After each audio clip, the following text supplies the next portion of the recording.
एक तो ये हमारा धार्मिक का मदर मेरी का श्राइन है, जैसे शाकुंभरी देवी आपका और ऊपर है पहाड़ों वाली माता, इसी तरह से ये फेमस हो गया वर्ल्ड में मदर मेरी के नाम से। पिक्चर वहाँ पे भी हैं, लोग वहाँ पे भी रहते मानने वाले, लेकिन यहाँ ज्यादातर गद्दी है सरदाना वर्ल्ड की। दूसरा हिस्टोरिकल में रानी का बनाया हुआ, इंडियन रानी का, अच्छा, इंडियन लेडी उसका बनाया हुआ ऐतिहासिक नाम था। इतना छोटा शहर होने के बावजूद भी सजने के लिए ये एक उसकी पहचान बन गया है। जिस तरीके से हम लोग इंटरनेशनल लेवल पे भी है ये, और सभी इसकी बहुत बड़ी मान्यता भी है। तो इस वजह से हमें गर्व होता है कि हम सजना में हैं और ये चर्च हमारी पहचान है। नमस्कार, मैं रवीश कुमार। क्रिसमस का त्योहार जितना ईसाई समुदाय का है, उससे कहीं ज्यादा दुकानदारों का हो गया है। शायद यही वजह है कि हम इस अवसर पर भारत में ही ईसाई समुदाय की परंपराओं को देखने और समझने का मौका गंवा देते हैं। मैं मौजूद हूं मेरठ के सरधना में, जहां 19वीं सदी से खड़ी चर्च की यह इमारत आपसे कुछ कहना चाहती है, अपनी कहानी भी, और इसे बनाने वाली मलिका बेगम समरू की दिलचस्प कहानी भी। मेरी ही तरफ बीएड की ये तमाम छात्राएं बेगम समरू के बनाए इस चर्च पर प्रोजेक्ट रिपोर्ट तैयार करने आई हैं। दरो दीवार पर जहां भी लिखा देखा, कॉपी में उतारना शुरू कर दिया। इतने ध्यान से हम अपने ऐतिहासिक इमारतों का अध्ययन करने लगे तो पक्का गारंटी है कि इस देश का कुछ न कुछ हो जाएगा। देखिए, टॉप में रानी बैठे हैं बेगम सौमरे। ये पहले मोमडन्स थी, तो मोमडन्स नाम इनका फरजाना था। बाद में रानी क्रिश्चियन कन्वर्ट हुआ, इन्होंने सौमरे से मैरिज किया, इसलिए बेगम सौमरे के नाम से फेमस हुआ। 1822 में ये चर्च इन्होंने बनाया, बेगम सौमरे ने, अपने हस्बैंड की मेमोरी में, इसलिए इस चर्च को सौमरे चर्च भी बोलते हैं। नीचे हाथ में टोकरी लिए देख रहे हैं, इनका गोद लिया हुआ लड़का है डेविड, जो कागज का बंडल लिए खड़े हुए हैं। इनका नाम है राय दीवान सिंह त्यागी हिंदू। ये बेगम के प्राइम मिनिस्टर और कैशियर थे रानी के टाइम में। बीच में देखेंगे रानी अपने गुरु को, बिशप को, सोने का प्याला भेंट किया था, वही दिखाया देते हुए। और बेटी ये घूंघट करके हाथ में स्नैक है, यानी घूंघट से दिखा रहे हैं इंडियन कल्चर, पर्दा। सांप से दिखा रहे हैं रानी बहुत क्लेवर भी थी। इस तस्वीर में महारानी के अंदाज में हुक्का पी रही छोटे कद की समरू हैं। फरजाना नाम से मशहूर नर्तकी थीं।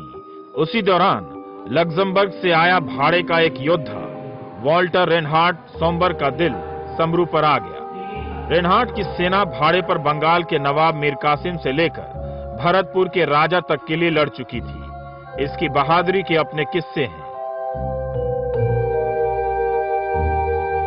ये वो दौर था जब दिल्ली में मुगलिया हुकूमत अपनी अंतिम सांसें ले रही थी। बचे खुचे बादशाह अंग्रेजों और आसपास के बगावती सरदारों की चुनौती झेल रहे थे। मुगलों की मदद करने के बदले 1773 के साल में सरधना की जागीर रेनहार्ट को मिल गई। एक कैथोलिक कमांडर मुगलों का जागीरदार बन गया।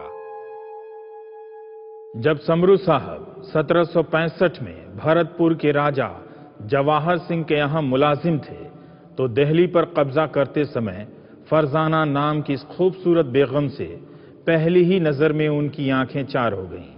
उसी घड़ी से बेगम समरू के साथ उनकी परछाई बनकर रहीं। उन्होंने समरू साहब का साथ न सैर में न लड़ाई में छोड़ा। कहा जाता है कि समरू ने मुसलमानी रस्मों के मुताबिक बेगम से शादी कर ली। इसीलिए उनकी मौत के बाद उनके 82 यूरोपीय अफसरों और 4000 सैनिकों ने दिल्ली के शाह आलम द्वितीय से अर्ज की कि समरू की गद्दी उसकी बीवी बेगम साहिबा को सौंपी जाए। सन 1778 में बेगम समरू की लंबी और शानदार हुकूमत की शुरुआत हुई। एक मर्द की जगह एक औरत ने ले ली, ऐसी औरत जिसमें दोनों ही खूबियां थीं, लड़ने में निडर और बर्ताव में ऊंची।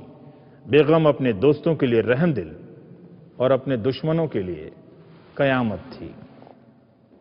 सबसे पहली बात यह है कि इस चर्च को बेगम समरू ने बनाई थी। बेगम सुमरू एक मुसलमान औरत थी, महिला थी, और उसके मन परिवर्तन के बाद में उसने इस चर्च को बना दिया।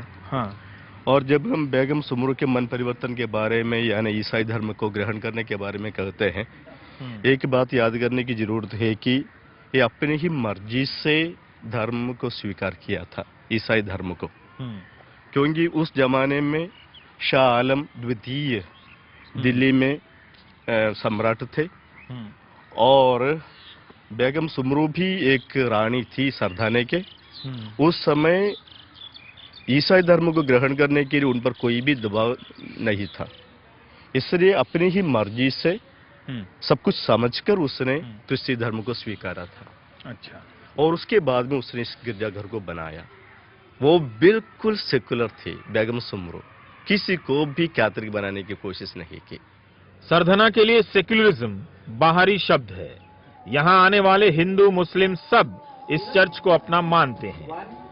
एक ऐसे वक्त में बना है जब अंग्रेजी हुकूमत इस बात से अनजान थी कि इसी मेरठ से 30-35 साल बाद 1857 में घोर चुनौती मिलने वाली है।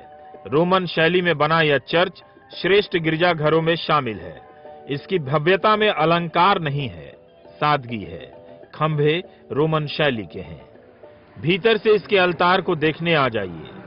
चप्पे चप्पे से खूबसूरती और कारीगरी झांकती है। इसकी खिड़कियां, गुंबद, सब कुछ। दीवारों की कारीगरी देखकर गाइड ने बताया कि केक पर ऐसी ही डिजाइन की आइसिंग मिलती है।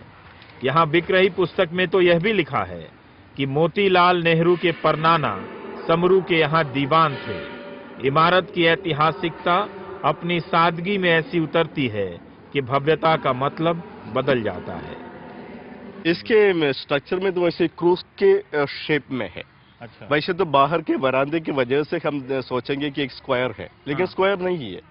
एक क्रूस के शेप में है चर्च। अंदर जब हम जाते हैं एक विंग इधर सामने है और दोनों तरफ एक और एक विंग है। इसे तो एक क्रूस के शेप में है चर्च। और इसमें हम तीनों तरह के आर्किटेक्चर देखेंगे, हिंदू का भी, एक मुसलमान का भी और क्रिश्चियों का भी। इस बीच बीएड की छात्राओं ने चर्च को देख लिया है।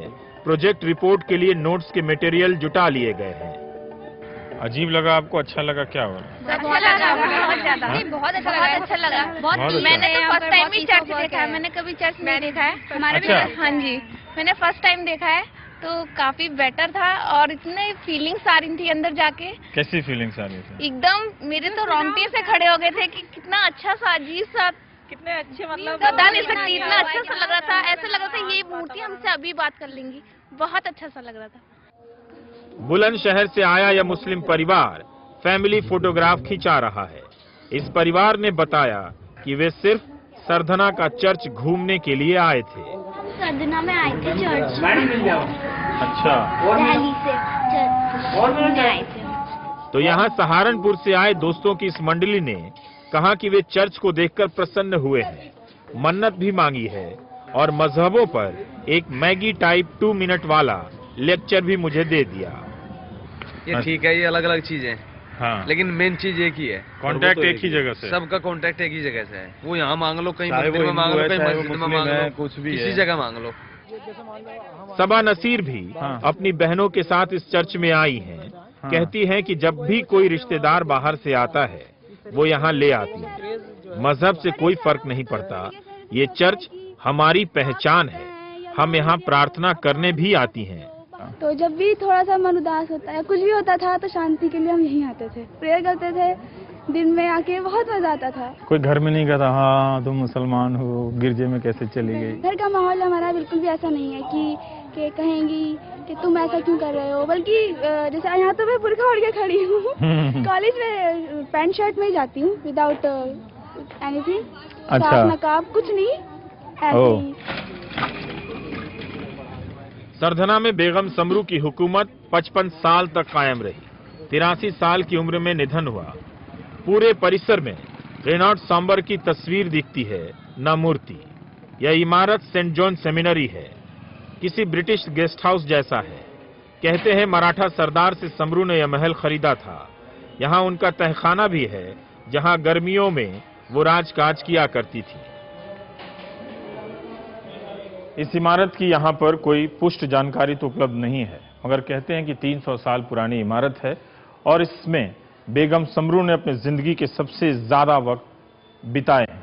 लेकिन इस इमारत को आप ध्यान से देखें तो ये बहुत ही एक साधारण इमारत है, जैसे कि एक सेठों जमींदारों का हुआ करता है। लगता नहीं है कि किसी महारानी का बनाया हुआ ये कोई महल है। ये एक तरह से आपको बता रहा है कि जब मुगलिया सल्तनत की रीढ़ की हड्डी टूट चुकी थी तो उसके आसपास के जागीरदारों ने बगावत तो शुरू की, मगर वो जहां भी और जिस तरह से भी मजबूत हुए, उनका आत्मविश्वास कितना कम था जो उनके महलों, उनकी इमारतों में खुलकर सामने नहीं दिखा। इस बात के बावजूद कि बेगम समरू आखिरी मुगल बादशाहों के साथ उनके रिश्ते बने रहे, फिर भी वो भव्यता जिसके लिए मुगल जाने जाते हैं वो यहां की इमारत में नहीं दिखती है। पूरे सरधना में यही इमारत शाही भव्यता लिए हुए है। जहां इस वक्त सेंट चार्ल्स इंटर कॉलेज चलता है, 1200 लड़कों के बावजूद फूलों की सलामती अनुशासन की झलक देती है। इसकी ऊंची सीढ़ियां और ऊंचे खंभे, महल काफी ऊंचाई पर बना है। यह पिछला हिस्सा है।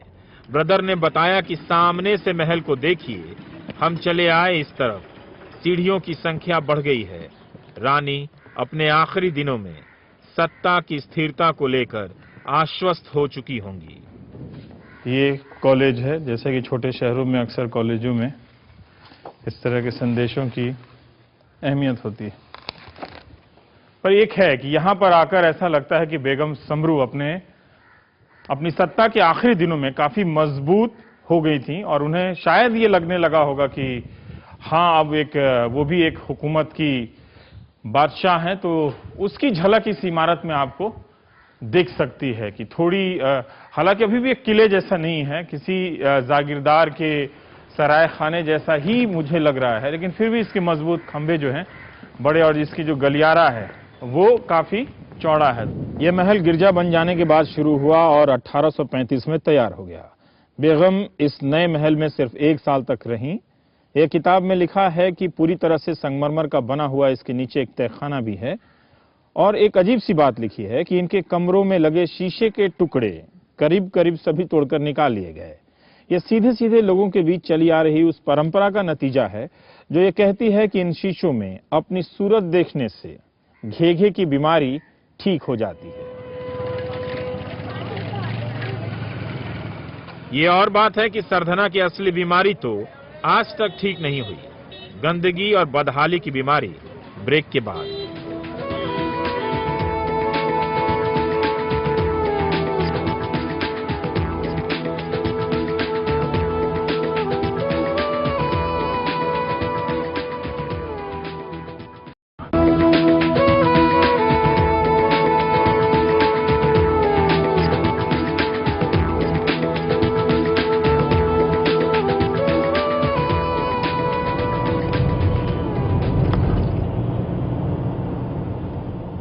मेरठ से सरधना की तरफ मुड़ने पर टूटी फूटी सड़कों का यह सैंपल।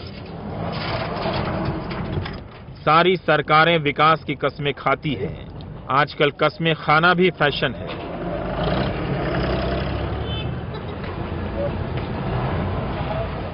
वादे सड़कों की तरह टूटने लगे हैं। यह सरधना का चौराहा है। चौराहे पर लगे ये होर्डिंग ना होते तो पता ही नहीं चलता कि वक्त भी बदला है। इस पोस्टर में आप ईद, कृपा माताओं के त्योहार सबकी बधाइयां देख सकते हैं। चर्च के सामने गंदगी का यह मखमली गद्दा गोबर से बना है, वो भी तब जब सरधना की विधायक बीएसपी के हैं। तहसील की हालत आप देख रहे होंगे। क्रिसमस के मौके पर साफ सफाई करने उतरे इन मजदूरों को भी मालूम है कि अब होली तक नहीं आना होगा। गंदगी 12मासी है। मेरा आग्रह ये है कि हमारे सरकार इसको थोड़ी सी और अच्छी तरह देख ले। उदाहरण के लिए जो सड़क, जो सरदाने, मेरठ सरदाने की सड़क है, एकदम खराब है, एकदम खराब है। हमारे चर्च के सामने भी जो सड़क है बहुत कम समय मतलब ठीक शेप में है। जबकि जब हम यूरोप, अमेरिका वगैरह जाते हैं, कोई भी पर्यटक का जगह है उसका देखभाल होता है।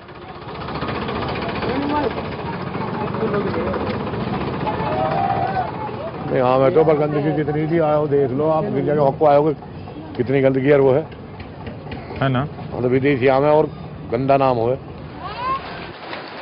सरधना पावरलूम के लिए भी विख्यात था। कंपटीशन में टिक नहीं पाए तो बंद होने लगा।